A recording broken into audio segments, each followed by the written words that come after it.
আমরা জানি আবু জেহেল কোরআন শুনে শুধু বাধা দেয়নি, আইন পর্যন্ত পাশ করেছিল সংসদে, যেহেতু দেশের দায়িত্বে ছিল।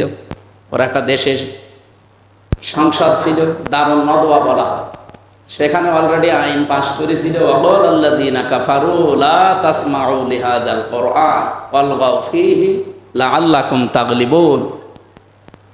আল্লাহ তাআলা তার এই ভাষাটাকে কোরআনে কোড করে দিয়েছেন যে কিয়ামত পর্যন্ত হয়তো আবু জেহেলের হায়াত থাকবে না, কিন্তু এরকম মানুষ কিয়ামত পর্যন্ত আসবে। ওরা বলেছিল যে লা তাসমাউ লিহাযাল কুরআন, কোরআন শোনা যাবেই না, ওয়ালগাউ ফীহি, যেখানে আলোচনা হবে সেখানে হট্টগোল তৈরি কর, গন্ডগোল বাধা, মারামারি তৈরি কর, এমনকি জায়গাটার পরিবেশ নষ্ট করে দাও, ভীতিপূর্ণ অবস্থান তৈরি কর, মানুষ যেন কোরআন শুনতে না পারে। কি হবে তাহলে? আবু জেহেলের আশা ছিল এইটা, আবার ধারণা ছিল লাআল্লাকুম তাগলিবুন, আশা করা যায় তোমরা বিজয় হবে। আমি এই আয়াতের তাফসিরে মিলিয়েছি ফি জিলালিল কোরআন, সাইয়্যিদ কুতুব রাহমাতুল্লাহ আলাইহি লিখেছেন, আবু জেহেল ভালো করে জানতো আমি যে চেয়ারে বসে আছি এটা অবৈধ চেয়ার, এটা বৈধ চেয়ার। আমার মনে হয় এরকম যারা অবৈধ চেয়ারে বসে থাকে তারা কোরআনের আলোচনা শুনলে সবচেয়ে বেশি ভয় পায়। ও ভালো করে জানতো যে মুহাম্মদ রাসূলুল্লাহ কোরআন দিয়ে যেটা বলতে চায়, এটা যদি সত্যি জনগণ বুঝে ফেলে, তা আমার যে চেয়ার, এ চেয়ার থাকার কথা, এ চেয়ারের পায়া পর্যন্ত জনগণ ভেঙে ফেলে। ও বুঝে শুনে বলেছিল যে যা চলে চলো, কিন্তু কোরআন যেন মুহাম্মদ প্রচার করতে না পারে। শুধু এতটুকু যদি বলে শেষ করে দিত, ওয়ালগাউ ফীহি দিয়েছে যে ওখানে হট্টগোল বাধা, পরিবেশটা এমন তৈরি করো যেন মানুষ শুনতে না পায়,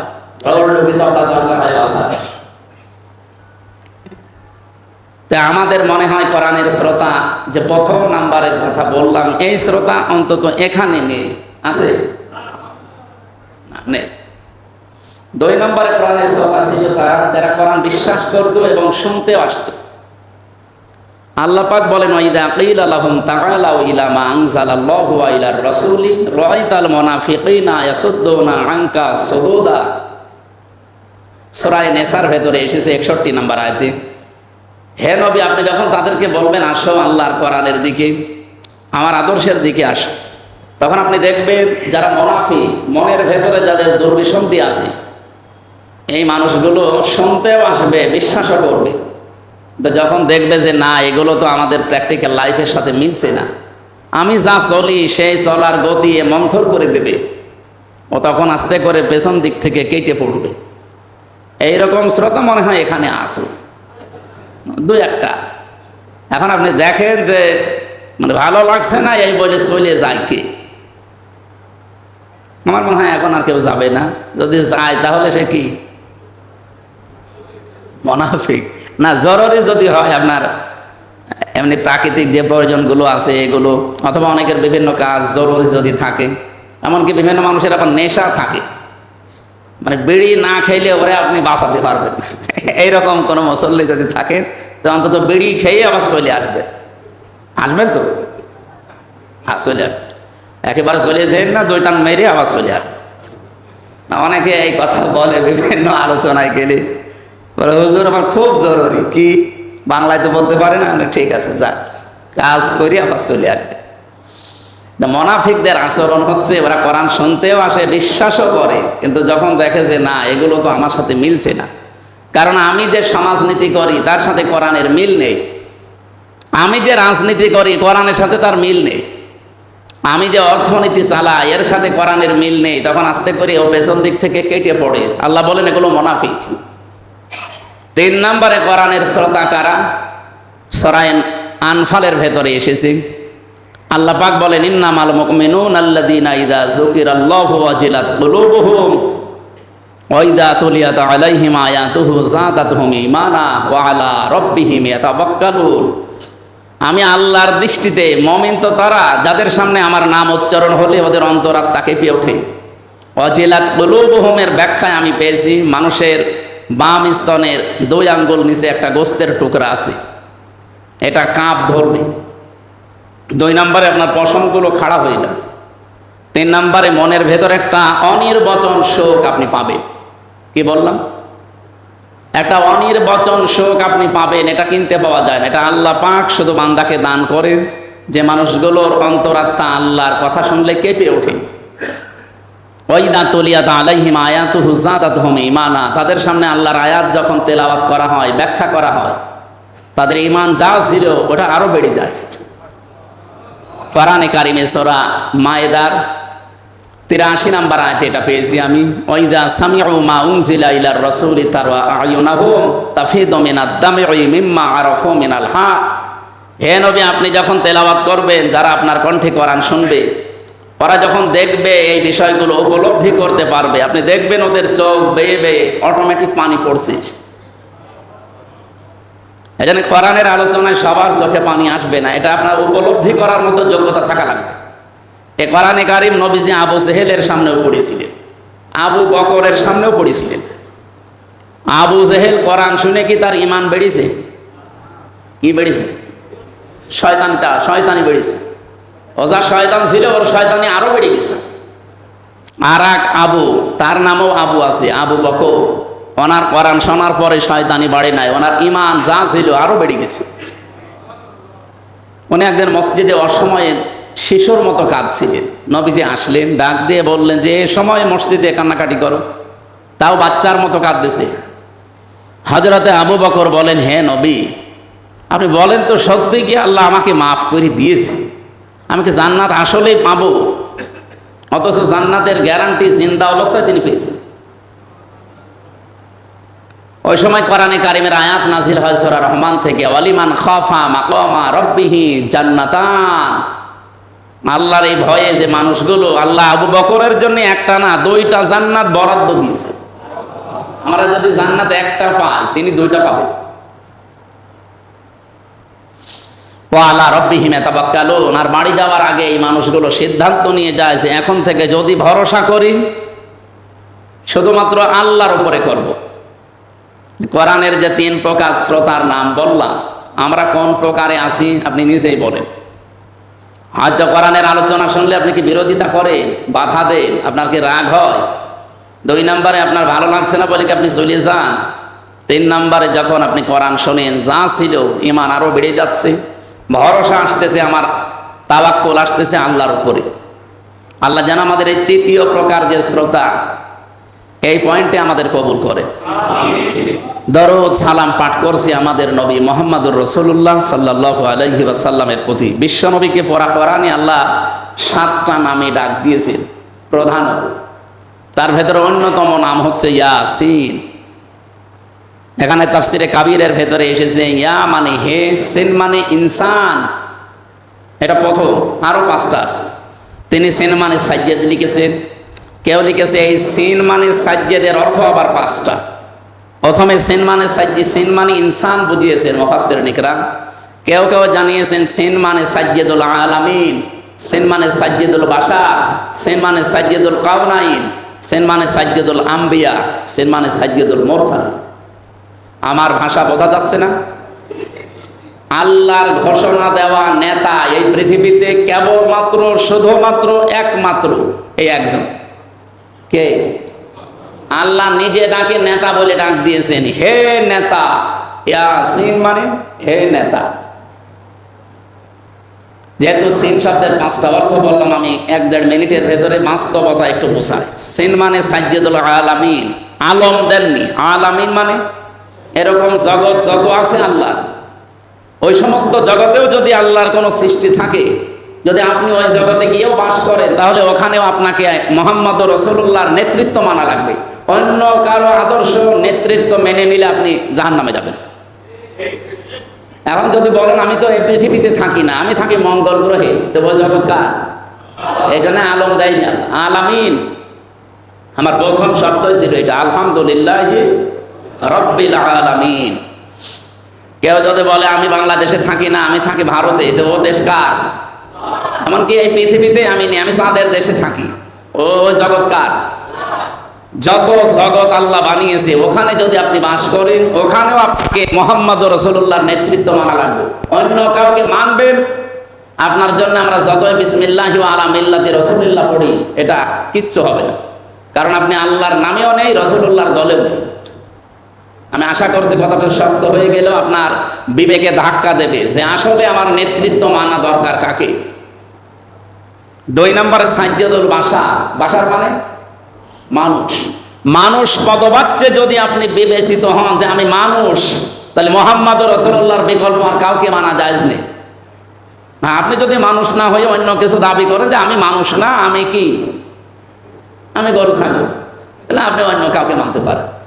আমি নিচেরটা আর বললাম না। 3 নম্বরে সাজ্জাদুল কাউনাইন, কাউনাইন মানে উভয় জগৎ।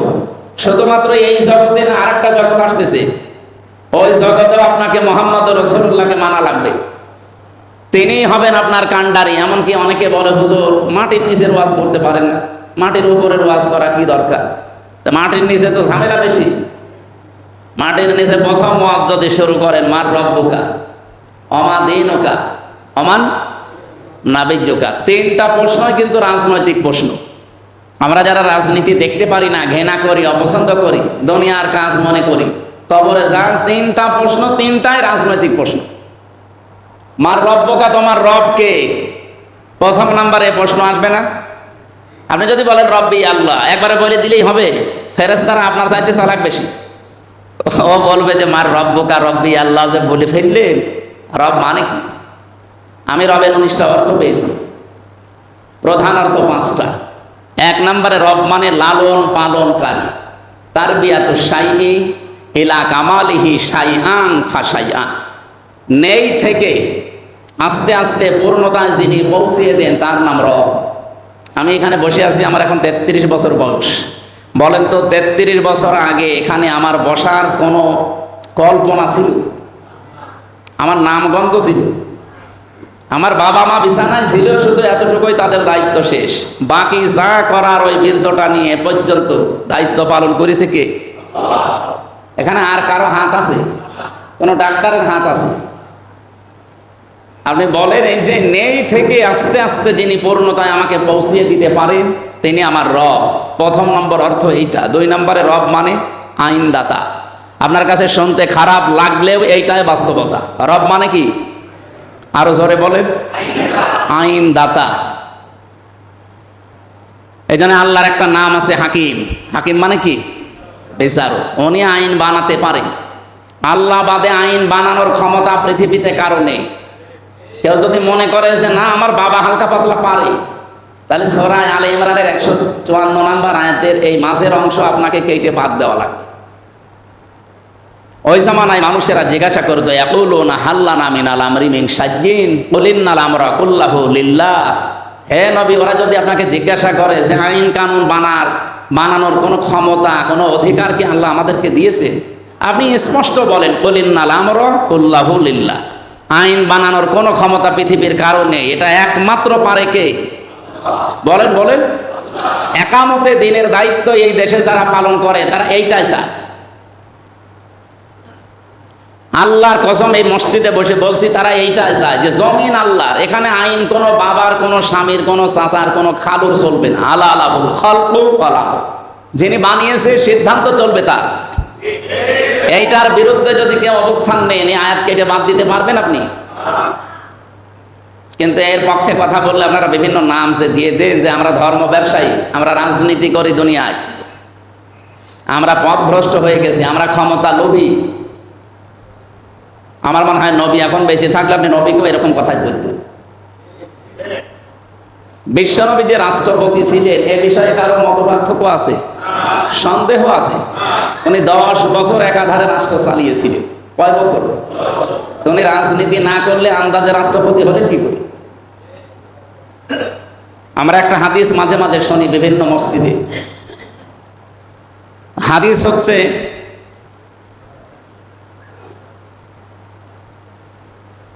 শেষ জামানায় এমন একটা সময় আসবে, মাংতা মাসসাকা বিসুন্নতি ইনদা ফাসাদি উম্মতি ফালাহু আজরু মিয়াতি শাহিদ। শব্দের দিকে খেয়াল করে করে পড়ে, আলেম আছে এখানে। মাংতা মাসসাকা বিসুন্নতি, একালিফ টান আছে। ইনদা ফাসাদি উম্মতি, এখানেও একালিফ টান আছে। পৃথিবীতে এমন একটা সময়, এমন একটা জামানা আসবে যে জামানায় আমার উম্মতেরা যদি একটা মরা সুন্নাতকে জিন্দা করতে পারে, ফালাহু আজরু মিয়াতি শাহিদ, তার আমল নামায় 100 গলা কাটা শহীদের সওয়াব দান করা হবে। আমরা এখানে জানি যে শব্দটা শাহিদ, এটা যদিও এখন অনেকে বিভিন্ন জায়গায় ব্যবহার করেন, এটা কত দামি শব্দ আপনি কি কোনোদিন কল্পনা করেছেন? শহীদ কি এটা? খালি যার তার নামের আগে লাগিয়ে দিলেই হয়।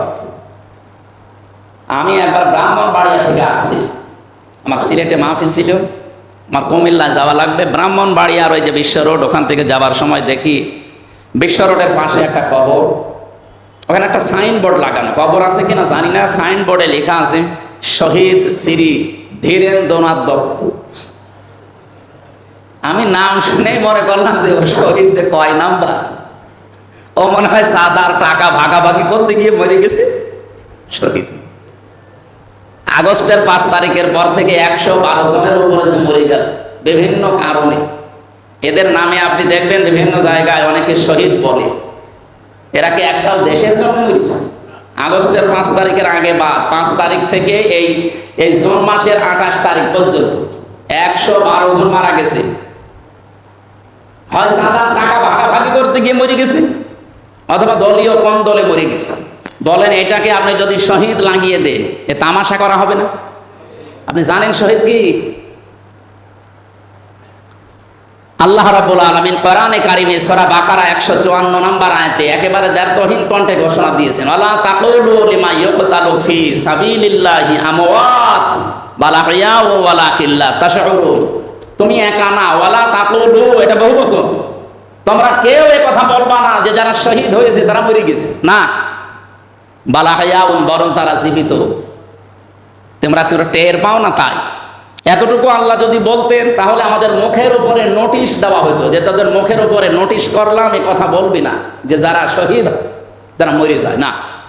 আল্লাহ এতটুকু শেষ না করে আবার আরেকটা কথা বললেন, আমরা যেন অন্তরে ধারণাও না করি, আলা তাহসাবান্নাল্লাযীনা কুতিলু ফি সাবিলিল্লাহি আমওয়াতা বাল আহইয়াউন ইনদা রাব্বিহিম ইরযাকুন। যারা শহীদ হয় তাদেরকে ধারণাও করা যাবে না যে মরে গেছে, বরং তারা জীবিত এবং আমি আল্লাহ নিজে তাদেরকে রিজিক দেই। কত বড় কঠিন কথা আপনি চিন্তা করেছেন। মুখে তো বলাই যাবে না, অন্তরে ধারণাও করা যাবে না, এত দামি জিনিস শহীদ। এইরকম শহীদদের মর্যাদা যে 6টা আছে হাদিসের ভেতরে, আমার উদ্দেশ্য এটা না। আমি উদ্দেশ্য হচ্ছে 100 এরকম গলা কাটা শহীদের সওয়াব আপনি পাবেন যদি একটা মরা সুন্নাতকে এই ফিতনা ফাসাদের জামানায় জিন্দা করতে পারে। এখন মরা সুন্নাত কোনটা? আমি বসে বসে চিন্তা করলাম যে মরা সুন্নত কোনটা, যেটা একবার চলে না, দেখি তো। টুপি মাথায় দেওয়া এটা মরা সুন্নত না, কেউ দেয় কেউ দেয় না, এটা কি মরে গেছে? এখানে আপনি তাকান, আমার মনে হয় যাতে 100 জন মানুষ থাকে অন্তত 80 জন মানুষের মাথায় টুপি আছে, 20 জন নেই। এটা কি একদম মরে গেছে? মরে যায়। জোব্বা গায়ে দেওয়া মনে করেন একেবারে সুন্নাত, সুন্নতি ধরলাম, এটা কি মরে গেছে? দাড়ি রাখা সুন্নত, কি মরে গেছে? কেউ রাখে কেউ রাখেন। খাবারের পরে মিষ্টি খাওয়া সুন্নাত, এও কি মরে গেছে? এমনকি অনেকে কোনো সুন্নত যদি জীবনে না মানে এটা মানে খাবারের পরে মিষ্টি খাওয়া সুন্নত, আরো খাবার চায়। অথচ খাবারের আগে যে 3টা সুন্নত আছে, নবীজি বলেন আমার উম্মত যদি এই 3টা সুন্নত খাবারের আগে পালন করে তাহলে জীবনে ওর পেট বুকের উপরে উঠবে না। কারণ পৃথিবীর কোন নবীর পেট বড় ছিল না, প্রত্যেক নবীর পেট ছিল ছোট আর বুক ছিল বড়। আর আমরা এমন উম্মত, আমাদের বুক নেই, শুধু পেট। কারণ ওই আগের সুন্নত মনে নেই। আগের সুন্নত কি? পেটকে 3 ভাগ করা লাগবে। 1 নম্বরে আপনাকে খাবার যতটুকু খাবেন ওই পরিমাণে পানি, আর 1 ভাগ খালি রাখতে হবে হজম হওয়ার জন্য। কিন্তু খাবার খেতে খেতে মনে থাকে না, টুটি পর্যন্ত খায়। এরপরে মিষ্টি খাওয়ার জন্য তখন আরো খাবার চায়, তো মরবে তো হজম করবে কি দিয়ে? 1 ভাগ খালি রাখা লাগবে না খাবারের হজম হওয়ার জন্য? এই জন্য নবীজিকে আমরা তার জীবনী পড়ে দেখলাম কোনোদিন তিনি গ্যাস্ট্রিক, আলসার, পেটের পীড়া এগুলো তার হয়নি। কারণ সুন্নত তিনি মেনে চলতেন, এই কাজগুলো তিনি করতেন।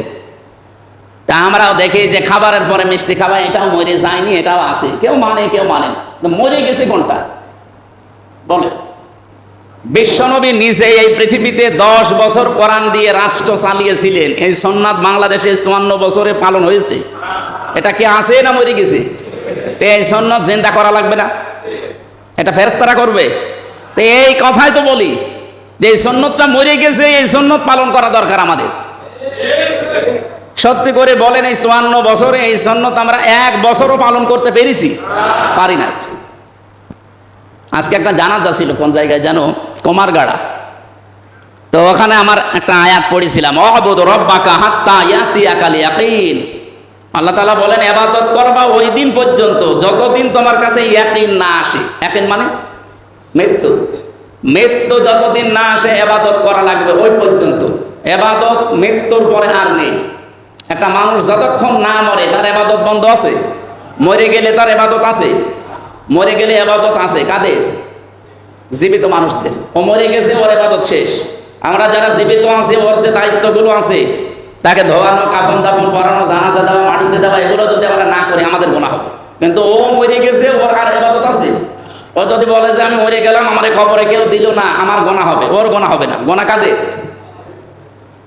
এখন আমার প্রশ্ন ছিল আজকের জানাজায় যে আমাদের যে লোকটা মারা যায়, এই মহিলা, উনি তাহেরা খাতুন মারা গেল, তা এনার এবাদত কোন পর্যন্ত? এই যে খাড়িয়ায় শুয়ে আছে এ পর্যন্ত। এরপরে ওনার আর এবাদত নেই। উনি যে এবাদতে এই 50-60 বছর পর্যন্ত করে গেল, এবাদত করার জন্য যে ক্ষেত্র দরকার, যে জায়গা দরকার, সেটাকে উনি পঙ্খানো পেয়েছে? না, পায়নি। হয়তো ব্যক্তিগত জীবনে এবাদত করেছে, পারিবারিক জীবনে কিছু এবাদত করেছে, সামাজিক জীবন, রাজনৈতিক জীবন, আন্তর্জাতিক জীবন, অর্থনৈতিক জীবন, রাষ্ট্রীয় জীবন, কোনো জায়গায় তার ইবাদত করার কোনো পরিবেশই নেই। আপনি কিভাবে করবেন ইবাদত বলেন? ব্যাংকিং ব্যবস্থায় আপনি যদি এখন ইবাদত করতে চান, সত্যি করে বলেন, বাংলাদেশে যে সিস্টেম, আপনি 100% ইবাদত করতে পারবেন না। ইসলামী ব্যাংকে যে নিয়ম নীতিগুলো আছে, বাংলাদেশের যত ব্যাংক সবগুলোতে যদি এই নিয়ম নীতি থাকতো, আমরা হালকা হলেও এগিয়ে যেতে পারতাম। যেখানে সুদ খাওয়া, মায়ের সাথে জেনা করার শামিল, সেটা দেদারসে করে যাচ্ছি। ইসলামী ব্যাংকের নিয়মে যারা ইসলামী ব্যাংকে চাকরি করে, মোশারাকার সিস্টেম আছে, মোদারাবা আছে, মোরাবাহা আছে, এই যে বায়ে সালাম, বায়ে ইস্তেসনা, বায়ে মুআজ্জাল, এই যে নিয়ম নীতিগুলো তারা পালন করে। বাংলাদেশে সোনালী ব্যাংক আছে, রূপালী আছে, অগ্রণী আছে, চৈতালি ব্যাংক আছে। চৈতালি নেই? ও কয়েকদিন পরে দেখবেন হয়ে যাবে চৈতালি। তো এই ব্যাংকগুলোকে কি এই ইসলামের এই যে অর্থনীতির যে নিয়ম নীতি আছে এগুলো, তা আমরা কারবার করছি কি শুধু ইসলামী ব্যাংকে? আর ব্যাংক নেই? এগুলোকে ফেরেশতারা করছে, চলছে না এগুলো? যারা করছে বলেন তো, তারা নামাজ পড়ে কিনা, রোজা রাখে কিনা, মুসলমানের হিসাবে নাম রাখে কিনা? তারা তো মায়ের সাথে অলরেডি জেনা করছে। কথাটা যদিও নিকৃষ্ট মানের হয়ে যাচ্ছে, কিন্তু এটাই বাস্তবতা। এই জন্য আমাদের উচিত হচ্ছে এই মুহূর্ত থেকে শুধুমাত্র নামাজ পড়া, রোজা রাখা, জিকির করা যদি ইবাদত বন্দেগী হতো, নবীজির যে এই যে 10টা বছর তিনি রাষ্ট্র চালালেন, ওই মহিলা যে মারা গেল, উনি হয়তো ব্যক্তিগত পারিবারিক জীবনের ইবাদতগুলো করলেন, বাকি জীবনের এখনো 7টা জীবন বাকি আছে। অর্থনৈতিক জীবন, রাজনৈতিক জীবন, সামাজিক জীবন, রাষ্ট্রীয় জীবন, সাংস্কৃতিক জীবন, ধর্মীয় জীবন, আন্তর্জাতিক জীবন, এরকম এখনো 7টা।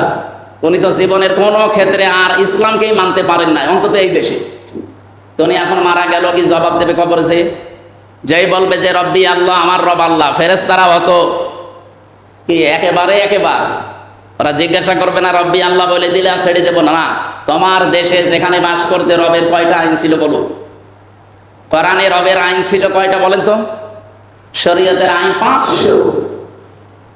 একটা আইনও যে দেশে ছিঁড়ে চলতো না, আন্দাজে রব্বি আল্লাহ বলে দিলে আর আমরা মেনে নেব, জীবনেও না। আমরা আগে থেকে সতর্ক হই ভাই, একটা আইনও চলছে না রবের। আপনি রব্বি আল্লাহ বললে ফেরেশতারা মেনে নিয়ে চলে যাবে না, ফেরেশতারা উল্টা প্রশ্ন করলে আপনি ধরা খাবেন। যেই বলবে রব্বি আল্লাহ, রব মানে আইনদাতা, কোন আইন চলতো রবের সেটা বলো দেখি, কিছু বলতে পারবেন না।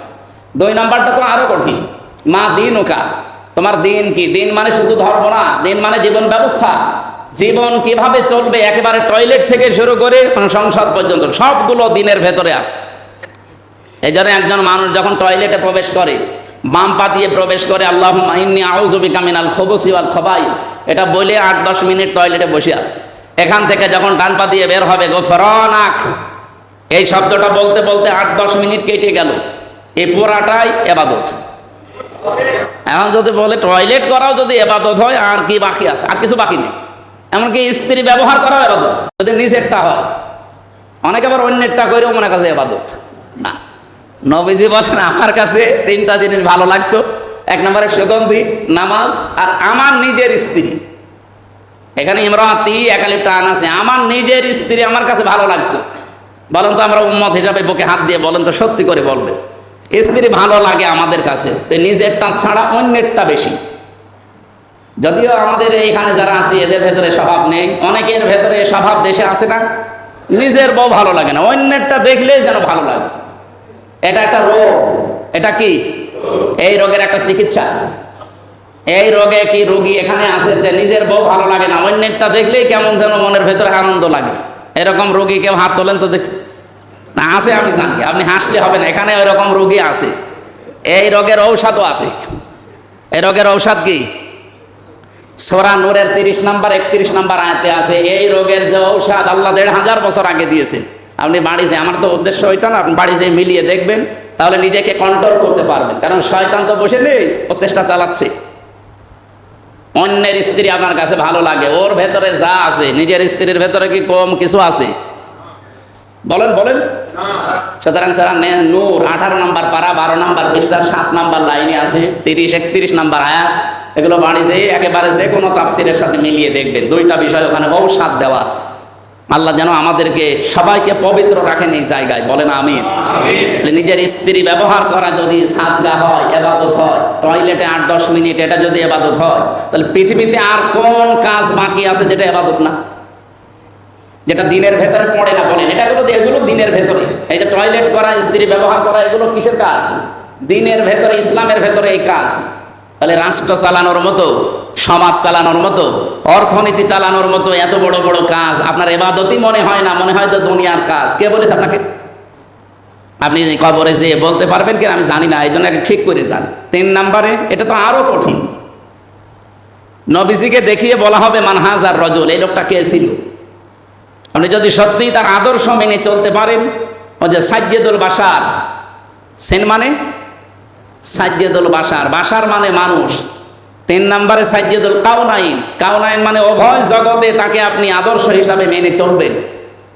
মরণের পরে যে জগৎ আসতেছে সেখানেও আপনাকে বলা লাগবে যে হাজা নাবিয়্যুনা মুহাম্মাদুর রাসূলুল্লাহ। নাবিয়্যুনা বললেন কেন?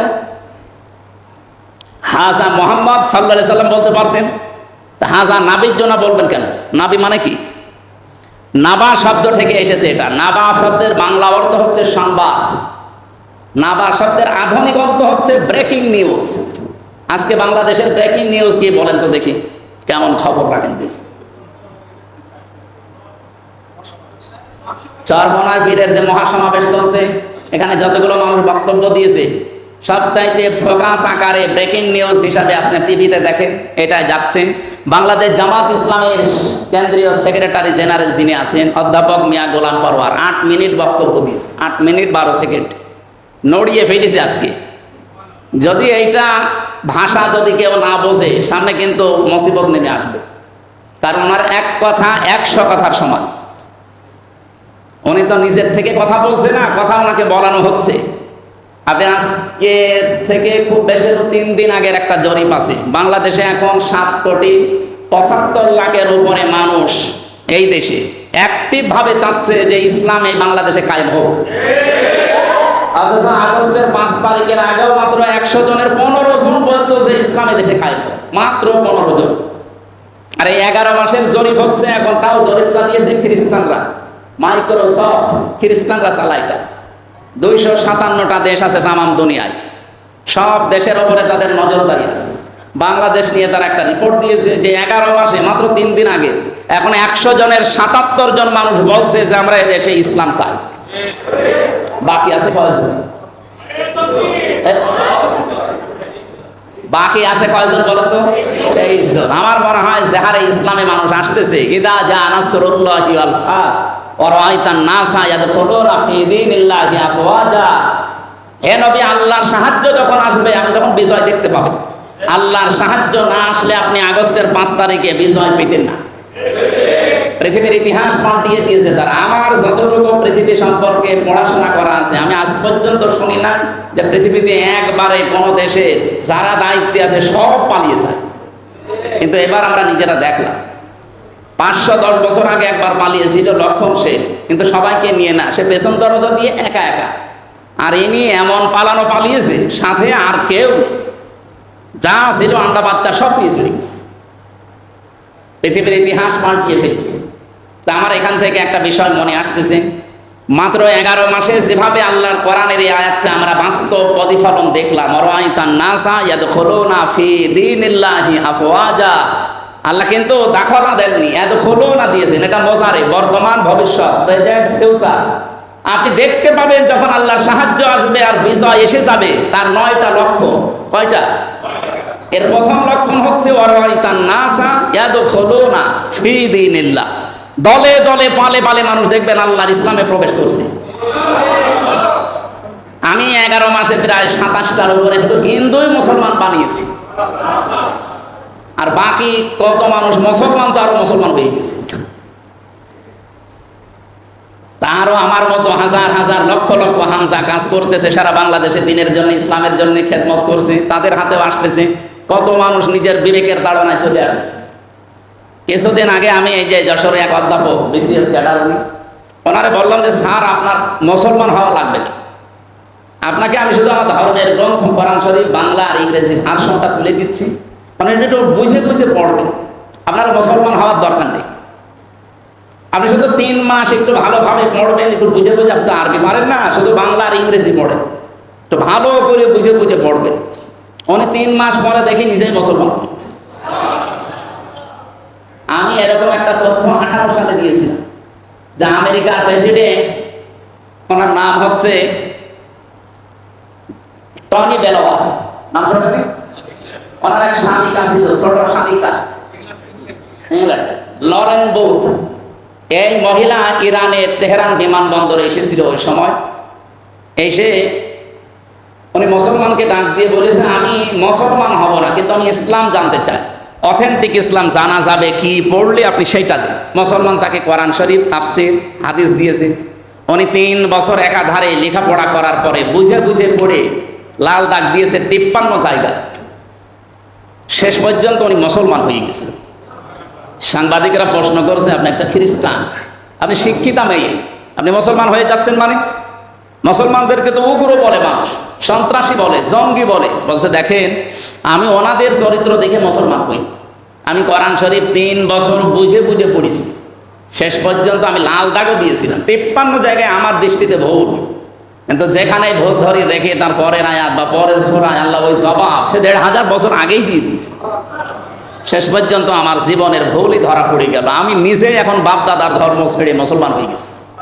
এটা কোরআনে যে ভুল ধরেছিল, লাল দাগ দিয়েছিল 53 জায়গায়, এটা কি লরেন বুথ না আমির হামজা? এখন অনেকে ওই লরেন বুথের নাম কেটে দিয়ে আমি বলেছি, এই জায়গায় আমাকে দিয়ে চালিয়ে দিচ্ছে যে আমির হামজা ও 53 জায়গায় কোরআনে ভুল ধরেছে, ওর পেছনে নামাজ পড়া হারা। কার দোষ কার ঘাড়ে চাপাচ্ছে? এগুলা ইউটিউবাররা করে, এদের ভিউ হয়। এবং অনেকে আছে এমন, তারা আমার পরবর্তীতে মেসেজ করে, বলে হুজুর আপনি কিছু মনে করবেন না, কারণ ভাইরাল হতে হলে আপনার নামে কিছু বললে খুব তাড়াতাড়ি মানুষ খায়, এই জন্য আপনার যদি একটু ক্ষতি হয় হালকা পাতলা আপনি একটু মেনে নেবেন, আমি মাঝখান থেকে আমার ভিউ বেড়ে যান, এই ধান্দায় আছে।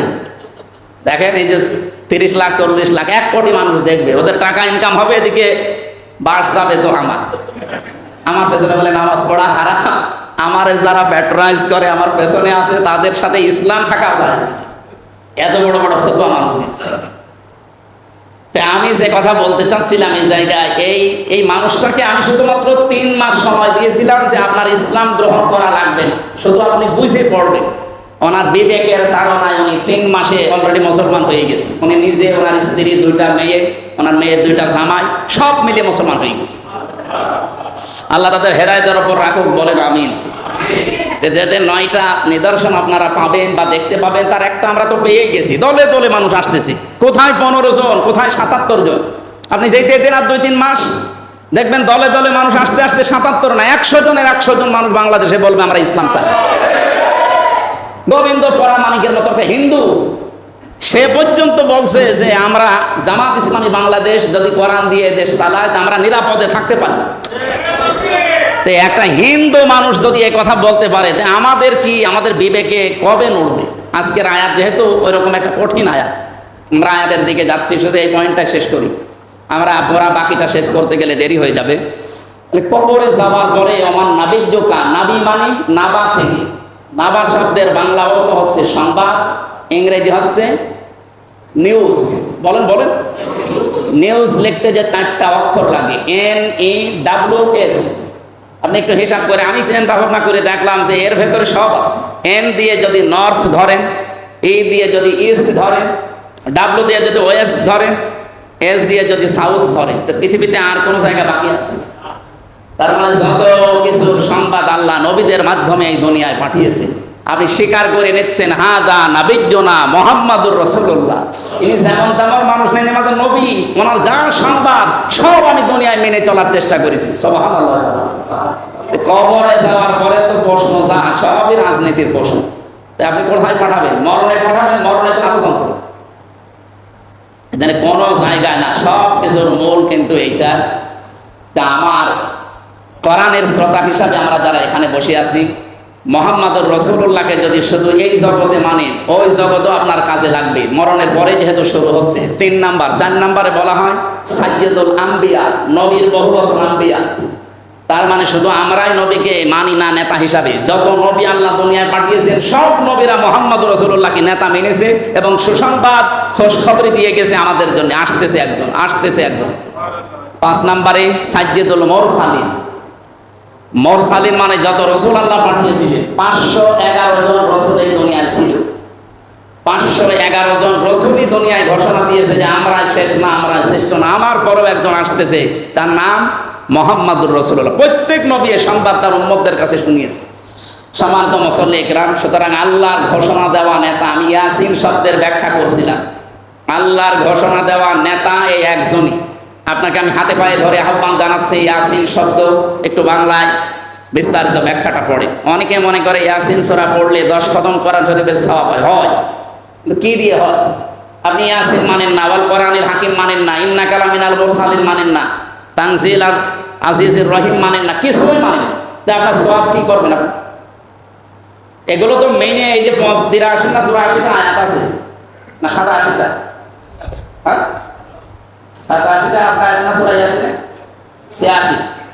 যাই হবে, এই কয়টা আয়াতের ভেতরে যে শিক্ষাগুলো আছে এগুলো তো আপনি মানবেন। তো প্রথমটাই তো আপনার নেই। ইয়াসিন মানে হে নেতা, আল্লাহর ঘোষণা দেওয়া নেতা আপনি মানেন না, আপনি মন মতো একজনের নেতৃত্ব মেনে চলছেন। আমি আপনাকে সাবধান সতর্ক করলাম, আশা করছি আপনার নেতা ঠিক হবে। এমন নেতাকে মেনে যাবেন যেই নেতা জান্নাতে গেলে আপনাকে নিয়ে যেতে পারে। এটা যদি কারো কাছে খারাপ লাগে, রাজনীতি মনে হয়, সূরা হুদ এটা 12 নম্বর পারা, 12 নম্বর পৃষ্ঠার 1ম নাম্বার লাইনের 98 নাম্বার আয়াত। যত তাফসীর আছে বাংলাদেশে, আমি প্রায় 42টার উপরে আমি মিলিয়েছি। এর বাংলা অর্থ হচ্ছে ইয়াকদুমু কওমাহু ইয়াউমাল কিয়ামাতি ফাআওরাদাহুমুন নার ওয়া বিসাল বিরদুল মাওরুদ। যেই দলের নেতা জাহান্নামে যাবে, ওই দলের কর্মী জাহান্নামে যাবে। আপনি আয়াতটা যদিও ফেরাউন সম্পর্কে নাজিল হওয়া, আপনি মিলান তো বাংলাদেশে 73টা দল এখন এই দেশে আছে। যেই দলের নেতা জাহান্নামে যাবে, ওই দলের যত কর্মী আছে তার পেছনে সব তার সাথে জাহান্নামে যাওয়া লাগবে। আপনি এবার মিলান, আপনি কোথায় যাবেন আর কাউকে জিজ্ঞাসা করা লাগবে। আমি এমন নেতার পেছনে ঘুরি যার দিনের চরিত্র একরকম, রাতের চরিত্র আর এক রকম। এরকম নেতা দেশে নেই? আমি আর নিচে নামলাম না। আশা করছি আপনার বিবেকে ধাক্কা দেবে এই কথাটা। সূরা হুদ 98 নম্বর আয়াত। কোরআনের আয়াত দিয়ে ধাক্কা দেওয়ার পরেও যদি কারো কিছুই মনে না হয়, ওর কলব মনে হয় মরে গেছে। আমার সূরা বাকারার যে 74 নম্বর আয়াত দিয়েছে, এই আয়াতের ভেতরে কি আছে দেখেছেন? ইহুদিদের কিছু কথা ছিল আগে। আল্লাহ রাব্বুল আলামিন বলেন, সুম্মা কাসাত কুলুবুকুম মিন বাদি যালিকা ফাহিয়া কাল হিজারাতি আও আশাদ্দু কাসওয়া। হে নবী, এই মানুষগুলোর অন্তর পাথরের ন্যায়। প্রথমে আল্লাহ বললেন পাথরের ন্যায়, পরে বললেন আও আশাদ্দু কাসওয়া, অথবা পাথরের চাইতেও শক্ত হয়ে গেছে। আমরা শানে নজলে এবং ঐতিহাসিক প্রেক্ষাপটে যাব, আগে বাংলাটা বলি। ওয়াইন্না মিনাল হিজারাতি লামা ইয়াতাফাজ্জারু মিনহুল আনহার। আপনি দেখবেন অনেকগুলো পাথর এমন আছে যার থেকে নদী নহর প্রবাহমান, মানে নহর বের হয়, পানি বের হয় সেখান থেকে। ওয়াইন্না মিনাল হিজারাতি ওয়াইন্না মিনহা লামা ইয়াশাক্কাকু ফায়াখরুজু মিনহুল মা, এমন অনেক পাথর দুনিয়ায় আছে যেগুলো ফেটে যায় এবং সেখান থেকে পানি বের হয়ে আসে।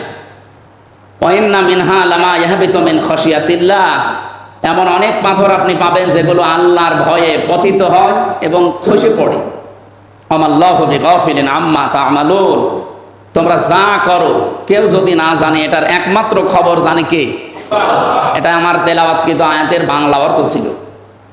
এর ঐতিহাসিক প্রেক্ষাপট আছে এবং বাস্তব কিছু শিক্ষা আছে। যেহেতু এখন তামাম দুনিয়ায় সবচাইতে মুসলমানদের জঘন্যতম শত্রু হিসাবে কাজ করছে ইহুদিরা। কারা? ওয়ালা তাজিদান্নাহুম ওয়ালা তাজিদান্না আশাদ্দান নাসি আদাওয়াতাল লিল্লাযিনা আমানুল ইয়াহুদা ওয়াল্লাযিনা আশরাকু। আল্লাহ তাআলা বলেন, হে নবী, এই পৃথিবীতে ঈমানদার যারা আপনার উম্মত, তাদের জন্য দুইটা জাতি সবচাইতে মারাত্মক এবং ভয়ঙ্কর জঘন্যতম শত্রু হিসাবে তারা কাজ করবে। এক নম্বরে ইহুদি, দুই নম্বরে মুশরিক। আমার তো মনে হয় আয়াতটা এইমাত্র আল্লাহ নাযিল করবে। আপনি তামাম দুনিয়ার দিকে তাকান, তামাম পৃথিবীতে এখন মুসলমানদের জঘন্যতম শত্রু হয় ইহুদিরা নাই মুশরিকরা। ইহুদি এই যে ইসরায়েল আর মুশরিক আমাদের পাশের দাদারা, এরা জীবনেও চাইবে না যে আমাদের উন্নতি হোক। এই জন্য আমাদের উন্নতির পক্ষে যারা অন্তরায় তাদেরকে তারা বেছে নিয়েছিল এতদিন। কিন্তু দেশের মানুষ তো এখন সচেতন হয়ে গেছে। এখন সবাই আমার মনে হচ্ছে মুখে মুখে এই কথা যে আমরা সব কিছু দেখে ফেলেছি, এখন আল্লাহর দিন দেখতে চাই। আর এই কথাটা যখন বেশি বেশি বলা হবে তখন সবচাইতে বেশি আঘাত লাগবে, মনোকষ্ট হবে, মন খারাপ করবে, বাধা দিতে আসবে কারা? হ্যাঁ, কোরআন থেকে বলছি, এটা সূরা আশ-শুরা 13 নম্বর আয়াতের মাঝের অংশে আছে। আল্লাহ রাব্বুল আলামিন বলেন, আন আকিমুদ্দিন ওয়ালা তাতাফাররাকু ফি, আমার দিন কায়েম করো, এর ভেতরে কোনো মতপার্থক্য করবা না, এখানে কোনো ফতোয়াবাজি চলবে না। সারা দেশে এখন অন্তত কিছু বাদ দিয়ে প্রায় সব মানুষ যারা ইসলামী মাইন্ডের আলেম ওলামা সবাই বলছে আমরা সব দেখেছি 54 বছরে, এবার আমরা দিন দেখতে চাই। যেহেতু হিন্দু পর্যন্ত এই কথা বলছে, তো মুসলমান তো বলবেই। এই জন্য সবাই বলছে আমরা এবার দিনকে দেখতে চাই, ইসলামকে দেখতে চাই। আল্লাহ বলেন, হে নবী, আপনি যেদিকে মানুষকে ডাকেন যে দিন কায়েম করো, কাবুরা আলাল মুশরিকিনা মা তাদউহুম ইলাই, আপনি দেখবেন এই দিকে ডাকলে সবচাইতে বেশি মন খারাপ হবে মুশরিকদের। আমি বুঝি না বাংলাদেশে, আমি আমার বাবার রাজনীতি করি না, আমার দাদা যা করতো আমি তা করি না। আমি তো দিনের দিকে ডাকি, দিন কায়েমের কথা বলি। এই কথা শুনলে তো রাগ হবে, খারাপ লাগবে মুশরিকদের। মুসলমান রাগ করে কোন কারণে বলেন তো? আপনি কি মুশরিক? আপনার রাগ হয়, আপনি কি মুশরিক? আল্লাহ বলছেন কাবুরা আলাল মুশরিকিনা মা তাদউহুম ইলাই, যে দিন কায়েমের কথা শুনলে রাগ করবে। হে নবী, আপনি যেদিকে মানুষকে ডাকছেন এই ডাকে তো সবাই সাড়া দেবে না, আর রাগ হবে মুশরিকদের। আর আমি এখন দেখতে পাচ্ছি দিন কায়েমের কথা বললে বাংলাদেশে রাগ হয় নামধারী মুসলমান মুনাফিকদের। আমার যারা বিরোধিতা করে, যারা উল্টাপাল্টা পেছনে লাগে, দেখেন সবগুলো আমি হিন্দুদের পাই, সব মুসলমান। এরা কি মুশরিক নাকি? এমনও সিদ্ধান্ত নিয়েছে, আমারে আপনারা জানেন বাংলাদেশ জামাত ইসলামী থেকে এই আসনের জন্য নমিনেশন ঘোষণা দিয়েছে। এর আগ পর্যন্ত, এই গত মাসের 25 তারিখে দিয়েছে, এর আগ পর্যন্ত একটা কথা আমার বিপক্ষে আমি তো নিজে শুনিনি। আর কাটিং কুটিং করে ছাড়তো সেটা আলাদা, আর এখন তো ডাইরেক্ট বলছে হারাম। আমার মনে হয় এখন বলছে হামজার পেছনে নামাজ পড়া হারাম, কয়দিন বলবে ওর পরিবারে বিয়ে দেওয়া হারাম। তখন আমার 3টা মেয়ে, কি করবো বলেন? মুসিবতে আছে। যা ফতোয়া আরম্ভ করেছে, কয়দিন পরে আমার মনে হয় এই ফতোয়া আসতেছে। কারণ এত বড় বড় মুফতি দেশে, এতদিন তো কোনো ফতোয়া দিলেন না।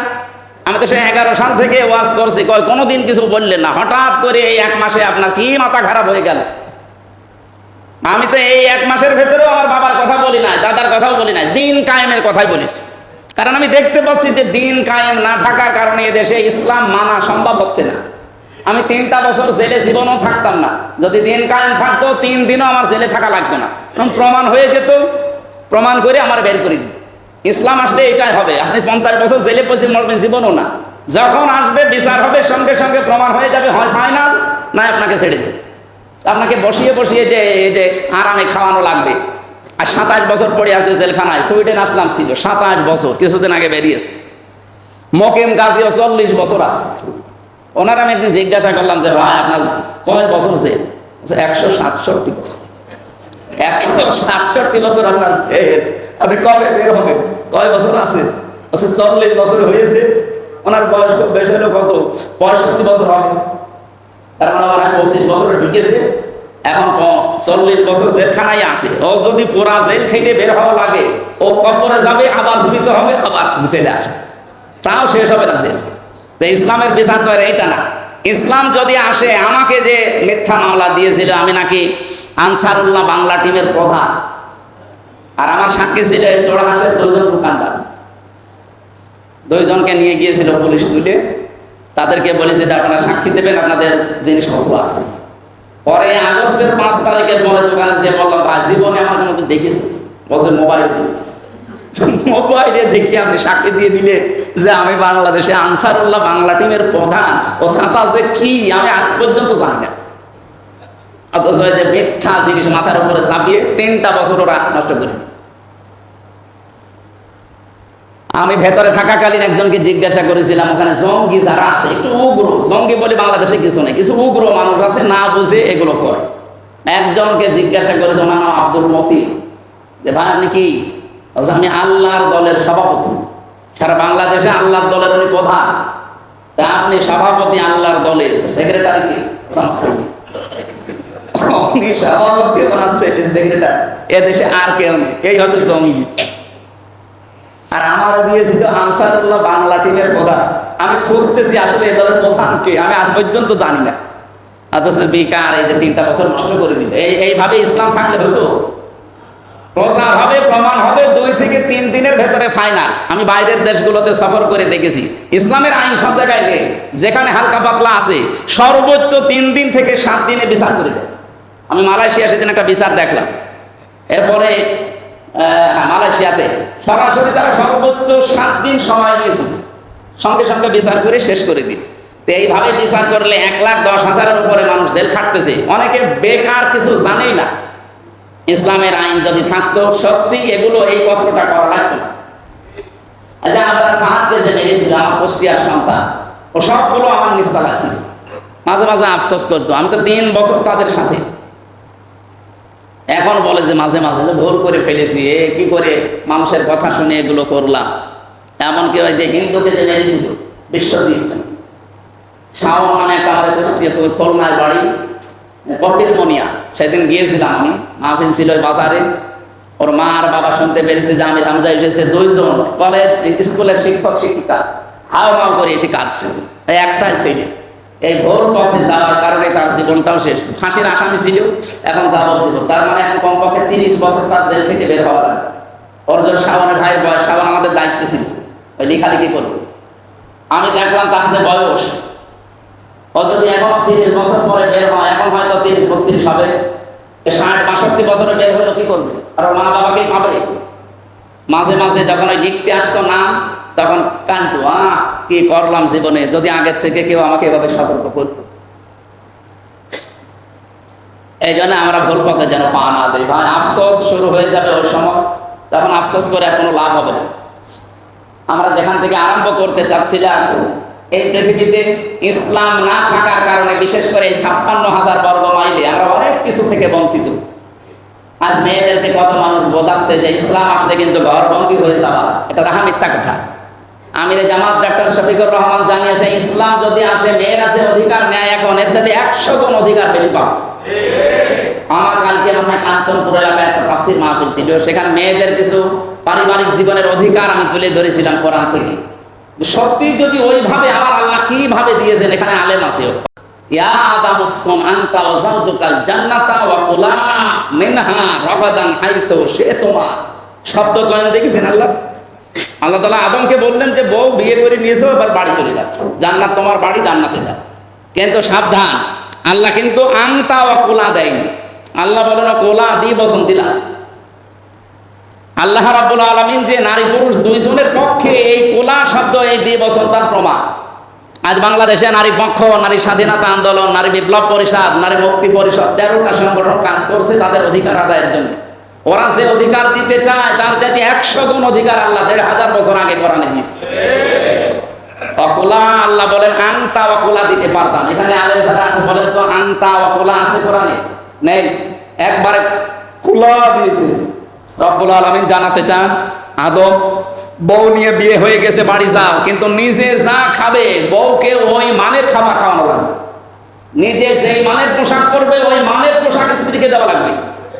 যেই জায়গায় স্ট্যান্ডার্ডে থাকো ওই রকম জায়গা স্ত্রীকে দেওয়া লাগবে। তা আল্লাহ পাক কিভাবে সমতা নিয়েছেন আর আপনি কোন অধিকার চান? শুধুমাত্র পোশাক আশাক, খাওয়া দাওয়া, থাকার জায়গা না।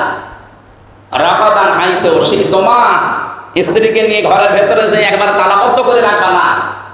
সব জায়গায় যেখানে ইচ্ছা খাও, যা ইচ্ছা খাও, কিন্তু সাবধান, ওয়ালা তাকরাবা হাদিহি শাজারাতা ফাতাকুনা মিনাজ জালিমিন। ওই গাছটার কাছে যাবে না, গেলে কিন্তু দুইজনে জালেম হয়ে যাবে। এখান থেকে কয়েকটা শিক্ষা আমি তাফসীর থেকে পেয়েছি। 1 নম্বরে আমি আলেমদেরকে বলছি, নারী অধিকারের পক্ষে আমার আল্লাহ কিভাবে শব্দ চয়ন করে কোরআনে লাগিয়েছে আপনি দেখেন। যে মানুষগুলো আজকে মেয়েদেরকে ভয় দেখাচ্ছে যে বাংলাদেশে ইসলাম আসলে তোমাদের ক্ষতিগ্রস্ত করে ফেলবে, ঘর বন্ধ হয়ে যাবে, মন মতো কাজ করতে পারবে না। আজকে একটা ভিডিও দেখছিলাম, এক মহিলা, ও নায়িকা, সিনেমা করে, নাটক করে। ও বলছে বাংলাদেশ জামাত ইসলামী বলে যে ইসলাম এই দেশে কায়েম হলে মেয়েদের অধিকার, তে আমার ইসলাম কায়েম হতে আমার কোনো অসুবিধা নেই, কায়েম হোক, জামাত ইসলাম না, যে ক্ষমতায় আসে আসুক, আমি যে সিনেমা করি, নাটক করি, এটা আবার বন্ধ হয়ে যাবে না? ওর আবার কোন চিন্তা! ওর মতো মানুষকে আমার মনে হয় কোরআন দিয়ে না, ও আল্লাহ সরাসরি এসে যদি ওরে ওয়াজ করে ওর কিছুই হবে না। কারণ ওর নেশায় হচ্ছে হয় নাটক করবো না সিনেমা করবো। তো ওইগুলো বাদ দিয়ে আমরা যারা হালকা পাতলা আছি, সেদিন এক মহিলা সমাবেশে বলেছিলাম যে মহিলারা শিখি দেয় যে আমরা আমাদেরকে এইভাবে একেবারে পর্দার ভেতরে রেখে দেবে, এটা তো। আমি বললাম যে আপনার শরীর মানুষ দেখুক, এটাকে আপনি চান? উনি পর্দার আড়াল থেকে বলছেন না, চাই। তা আমরা তো এটা চাই। আপনার শরীরকে আল্লাহ বানিয়েছেন আপনার স্বামীর জন্য। আপনি যত রকমের সাজগোজ করবেন আপনার স্বামীর জন্য করেন, ওইটা সাদকা করার মতো সওয়াব হবে। এটা রেকর্ড হচ্ছে বলে বললাম। কোনো মহিলা যদি নিজের স্বামীকে সন্তুষ্ট করার জন্য, আকৃষ্ট করার জন্য সাজগোজ করে, আয়নার সামনে বসে চুলমুল ঠিক করে, যা করবে, ওটা মনে করবে যে এই 1-1.5 ঘন্টা আমি সাজগোজ করছি, আমি নফল নামাজের মতো সওয়াব পাচ্ছি। আমার যতটুকু বাস্তবতা, আমার মনে হয় বহু মহিলা এটা করতে চায় না, এই জন্য তার স্বামীরা পরকীয়া প্রেম করে। আরে ভাই, আপনারা তো জোরে বলতে পারেন, ঠিক? এটা রেকর্ড হচ্ছে তো। ওনারা হালকা পাতলা যেন একটু সাজগোজ করে, ওরা সাজেও তো স্বামী বাদ দিয়ে পাবলিকের জন্য। বলে তো যে মহিলা সাজগোজ করে স্বামীর সাথে মার্কেটে যায়, ও কি স্বামী খুশি করার জন্য না পাবলিক? তে আপনি জিনিসপত্র আল্লাহ যা দিয়েছে স্বামীর জন্য, মানুষকে দেখাবেন কোন কারণে? আপনি আবার অনেক স্বামী আছে বলো, ও মনে করে যে আমার বউ শুধু আমি একাই দেখবো, মানুষের হক নেই, কিন্তু মানুষকে দেখিয়ে হক আদায় করে। নাউজুবিল্লাহ। সম্মানিত মুসল্লি কিরাম, আমি যে কথাটা পয়েন্ট আকারে বলতে চাই, মেয়েদের যে সম্মান মর্যাদা আমরা যদি বোঝাতে পারি, সম্মানিতা মা এবং বোনেরা, আপনারা যারা এই ভুল পথে আছেন বা ভুল ভাল আপনাকে বোঝায় যে ইসলাম আসলে এই হবে এই হবে না, আপনি চাকরি করতে পারবেন, ব্যবসা করতে পারবেন, আপনার যা ইচ্ছা সব পারবেন, শুধু পর্দায় থাকা লাগবে। কিসের সাথে বলেন তো? এটা তো আল্লাহ যেহেতু বানিয়েছে, আল্লাহ আপনার সাথে ভালো বোঝে। এরপরে আপনি বউ নিয়ে ঘরের ভেতরে তালাবদ্ধ না, আপনি বেড়াতে যাবেন, আপনার বউকে নিয়ে বিভিন্ন অনুষ্ঠানে যাবেন, রাগাদান হাইতো সে তোমা, যেখানে ইচ্ছা যেখানে খুশি যাও, যা ইচ্ছা খাও। এজন্য বউ নিয়ে আপনি বেড়াতেও যেতে পারেন, কিন্তু সাবধান, ওয়ালা তাকরাবা হাদিহি শাজারা, এই গাছটার কাছে যাবে না। গাছ মানে আমরা অনেকেই মনে করি এটা মনে হয় শুধু গন্ধম গাছ, না। শুধুমাত্র যদি গন্ধম গাছের উদ্দেশ্য আল্লাহর হতো তাহলে কোরআনে আল্লাহ আয়াত নাজিল করে আমাদের শোনাতেন না। এখানে উদ্দেশ্য হচ্ছে আল্লাহর নিষিদ্ধ বর্ডার। এই পৃথিবীতে ওই জায়গায় যেহেতু জান্নাতে বর্ডার একটা ছিল ওই গন্ধম গাছ, পৃথিবীতে আল্লাহর বর্ডার আছে 500। কত? এই বর্ডার হচ্ছে মায়ানমারের বর্ডার, ইন্ডিয়ার বর্ডার, কোন বর্ডার? এই কোরআন শরীফের ভেতরে আছে 500টা বর্ডার দেওয়া আছে নিষিদ্ধ। যেখানে গেলে আপনাকে থমকে দাঁড়ানো লাগবে। আল্লাহর এই নিষিদ্ধ জায়গায় যদি আপনি যান, আপনার স্ত্রীকে এরকম জায়গায় নিয়ে যেতে পারবেন না। বাংলাদেশে বহু অনুষ্ঠান হয় যেখানে গেলে নিজেরও পর্দা থাকে না, স্ত্রীরও পর্দা থাকে না। এরকম বিয়ে নেই? বলেন বলেন। এরকম আত্মীয় স্বজনের বাড়ি নেই? এরকম মেলা নেই? এরকম দোকানও আছে। সুতরাং এইরকম জায়গায় যাওয়া যাবে না যেখানে গেলে নিজেরও পর্দা থাকে না, স্ত্রীরও পর্দা থাকে না। এটা আল্লাহর বর্ডার।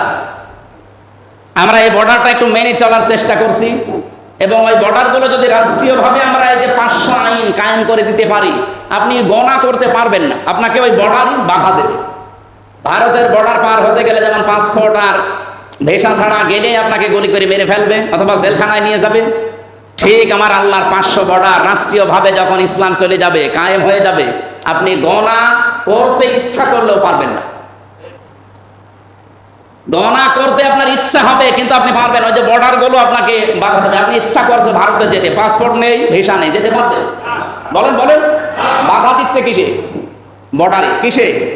আল্লাহর ওই বর্ডার গুলো আমরা রাষ্ট্রীয়ভাবে কায়েম করে দিতে চাই। একটা দুইটা না, 500টা।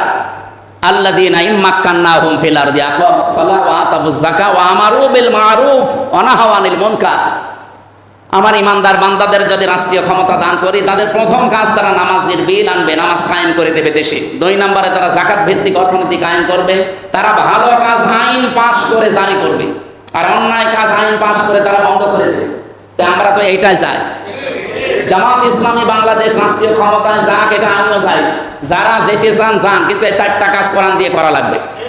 কিন্তু আপনাদের বিশ্বাস আমরা করবো কি করি? 54 বছর তো কোনদিন শুনি না যে ইসলামের বিরুদ্ধে আইন পাশ হবে বলে কেউ ক্ষমতায় গেছে। প্রত্যেকেই বলে যায় যে একটা আইন ইসলামের বিপক্ষে যাবে না, কিন্তু যাওয়ার পরে ইসলামের আইন তুলে দেয়। এই জন্য বারবার যেহেতু ধোঁকা খেয়েছি, আর কেউ কথা, একটা কবিতা আছে, কেউ কথা, আমার মনে হয় ইসলাম কথা রাখবে ইনশাআল্লাহ। বলেন বলেন। আমার জেলখানার 3 বছরের প্রত্যেক দিন এই মসজিদে বসে বলছি, প্রতিদিন তাহাজ্জুদের নামাজের আমার শেষ কথা এটা ছিল, আল্লাহ বের হতে পারবো কিনা জানি না, কারণ ওরা যে মামলা দিয়েছে, বহু মানুষের জেলখানায় মরে গেছে। আমার যদি মরণ থাকে জেলখানায় মরে যায়, যা যদি বাঁচিয়ে রাখো, 4 বছর আমি অন্তত দেখতে পাই যে 56,000 বর্গ মাইল কোরআন দিয়ে চলছে। আমার মনে হয় 75 জন আর 76 জন আলেম আমরা ছিলাম। প্রত্যেক দিন এই যে 1.5 ঘন্টা 2 ঘন্টা কান্নাকাটি করতো তাহাজ্জুদের নামাজে, 1.5 2 3 পারা করে পড়তাম। এদের চোখের পানি একেবারে আল্লাহ নষ্ট করে দেবে না, কারণ আল্লাহ পাক বলেন আমি ইমানদারদের কোনো কিছু নষ্ট করি না। যদি আল্লাহ কবুল করে থাকে, আমার তো বিশ্বাস 100% যে সামনে আমি দেখতে পাবো যে বাংলাদেশ কোরআন দিয়ে চলছে। আর এই বর্ডারগুলো যখন আপনি দেখবেন যে বর্ডার সব ঠিকঠাক মতো কাজ করছে, আপনি অন্যায় করতে ইচ্ছা করলেও পারবেন না। হযরত ওমর রাদিয়াল্লাহু তাআলা আনহুর একটা কাহিনী এখানে পড়লাম। মানে রাষ্ট্রের দায়িত্ব পালন করে বাড়িতে আসলেন, এশার নামাজের পরে ঘরে ঢুকলেন, দেখলেন বারান্দায় একটা মাসুম বাচ্চার লাশ। বললেন আমার দেশে কোরআনের আইন চলে, আর এখানে মাসুম বাচ্চার লাশ, তারপরও টুকরা টুকরা করে রেখেছে। উনি টুকরাগুলো গুনলেন, গণনা করে দেখলেন 12 টুকরা। একে আশ্চর্য হয়ে গেলেন। তদন্ত কমিটি গঠন করলেন যে ধরো কারা এই কাজ করেছে। সর্বশেষ পাওয়া গেল 3 দিন পার হয়ে গেছে, কেউ আসে না। উনি চিন্তায় খাওয়া দাওয়া বন্ধ করে দিয়েছে যে কি আমার দেশে একটা মাসুম বাচ্চা এইভাবে টুকরা টুকরা হয়ে যাবে আমার ঘরের বারান্দা, আর আমি বিচারই করতে পারি না, তা আমি তো এই জায়গায় থাকারই অযোগ্য। হঠাৎ একটা যুবতী মেয়ে তার বাবাকে সহ রাজ দরবারে হাজির, ডাক দিয়ে বলে খলিফাতুল মুসলিমিন, 3 দিনের ভেতরে আপনার যে খাওয়া দাওয়া বন্ধ হয়ে গেছে, যে কারণে, সেই কারণ আমি। এই ছেলেটা আমার, আমি নিজে ওকে টুকরা টুকরা করেছি। হযরত ওমর ডাক দিয়ে বললেন, মেয়ে কি বলো, তোমার মাথা ঠিক আছে? সব আমি বুঝে শুনে বলছি, এই যে আমার বাবা সাক্ষী। বাবা সাক্ষী, বাবাকে সহ এসেছে, নিজের ছেলে নিজে জবাই করলে তো 12 টুকরা, আর জায়গা পেলে না আমার বাড়ির বারান্দা রেখে গেছে। তোমার উপর এখন যে শরীয়তের বিধান আছে মানুষ হত্যা করার, এইটা কর। মেয়েটা বলছে আমি কোরআনের হাফেজা, আপনি বিচার করবেন করেন, কিন্তু কেন আমি এই কাজ করলাম এইটা আপনাকে আগে জানা লাগবে। আমি 3 দিন পরে কেন আসলাম এইটাও আপনাকে জানা লাগবে। 1 নম্বরে, আমি আমার বাবাকে নিয়ে পাহাড়ি এলাকায় থাকতাম, জঙ্গল এলাকায়। 3টা যুবক ছেলে, ওরা শিকার করতে গিয়ে শেষে আমারে দেখতে পেয়ে যৌবনের তাড়নায় আমার বাবাকে গাছে বেঁধে রেখে আমার সম্ভ্রম নষ্ট করে আমার মেরে ফেলে, আমি গর্ভবতী হয়ে যাই শেষ পর্যন্ত। এখন সন্তান পেটে আসার পরে আমি চিন্তা করেছি সন্তানের তো কোনো দোষ নেই, কিন্তু ওর বাবার তো ঠিক নেই। বাবা কয়টা? কমপক্ষে 3টা। বাবা যদি একটার বেশি 3টা 4টা হয়, ওকে বৈধ সন্তান না অবৈধ? আর অবৈধকে আমরা জারজ সন্তান বলি। কোরআনে কারিমে জারজ সন্তানদের প্রায় 13টা কর্মনীতি আছে, যে যারা জারজ হবে পৃথিবীতে এরা এই কাজগুলো একটা একটা করে করে। সূরা কলমের দেখবেন 13 নম্বর আয়াতে আল্লাহ টান্স দিয়েছেন, উতুল্লিম বাদা যালিকা জানিম। হে নবী, যারা কোরআনের বিপক্ষে অবস্থান নেয় আপনি দেখবেন এগুলো জারজ সন্তান। ও আজান দেবে, এটা লাগবে, আজানটা দিয়ে দেন, না এটা দিয়ে দেন।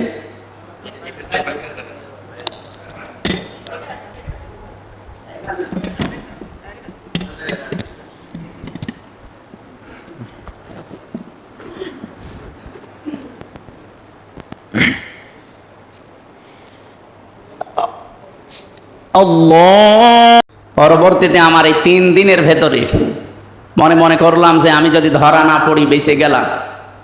বারবার একটা অজানা টেনশন আমাকে তাড়িয়ে বেড়ায় যে আমি মানুষ হত্যাকারী। দুনিয়ায় যদি এই হত্যার বিচার না হয়, কিয়ামতের দিন আল্লাহ কোনো অপরাধের বিচার দুনিয়ায় যদি না হয় ওইটা ডবল করে বিচার করে। তা আমি তো অপরাধ করেই ফেলেছি, অন্তত বিচারটা হওয়া দরকার। যেখানে সেখানে গেলে তো বিচার পাবো না। এ কারণে আপনার বাড়িতে আমি রাতের বেলা গোপনে বারান্দায় রেখে গেছি, বিচারটা যেন পায়। তো এখান থেকে যাবার পরে আমার মন বারবার বলছিল যে বেঁচে গেলাম, ধরতে না পারলেও অসুবিধা নেই। তো তাড়িয়ে বেড়াচ্ছে কোরআন আমার পেছনে যে বিচার হওয়া লাগবে, বিচার হওয়া লাগবে।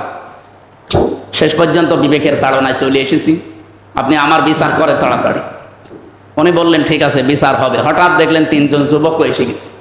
ওরা এসে বলছে খলিফা বিচার ওনারটা করার আগে আমাদেরটা করেন, কারণ মেয়েটার দোষ না, দোষ আমাদের। আমরা যৌবনের তাড়নায় শয়তানের প্ররোচনায় পড়ে এই কাজ করেছি, বিচারটা যদি করাই লাগে তা আমাদের করেন। উনি বললেন 3 দিন আসলেন না কেন? তোমাদের জন্য আমার খাওয়া দাওয়া পর্যন্ত বন্ধ হয়ে গেছে। ওরা বলছে আমরা এতদিন মনে করছিলাম যে ধরা যখন পড়ি নাই মনে হয় বেঁচে গেলাম, কিন্তু কোরআন আমাদেরকেও তাড়িয়ে বেড়াচ্ছে যে দুনিয়াতে যদি এই বিচারটা না হয় কিয়ামতে আল্লাহ বিচার করলে ডবল বিচার করবে। এই জন্য তাড়াতাড়ি করে বিচার শেষ করেন। উনি 4 জনের বিচার করে দিলেন।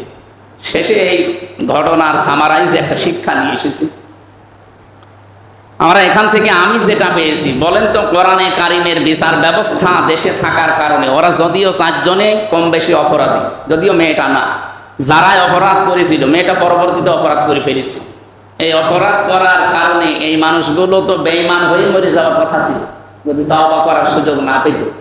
তো কোরআন তাদেরকে বাধ্য করেছে দুনিয়ায় বিচার করে গুনাহ মাফ করিয়ে পাক পবিত্র করে আল্লাহর কাছে নিয়ে যেতে। বাংলাদেশের এই জমিনে যদি সত্যি এবার কোরআন কারিম প্রতিষ্ঠিত হয়ে যায়, এই দেশে যদি সংসদটা কোরআন দিয়ে চলে, 500 আইন যদি এই দেশের সব জায়গায় জারি হয়ে যায়, আপনি অন্যায় করতে ইচ্ছা করলেও পারবেন না, ঘুষ খেতে ইচ্ছা করলেও ঘুষ খেতে পারবেন না, সুদ খেতে ইচ্ছা করলেও সুদ খেতে পারবেন না, ডাকাতি করতে ইচ্ছা করলেও ডাকাতি করতে পারবেন না। আপনাকে বাধা দেবে ওই প্রোডাক্ট।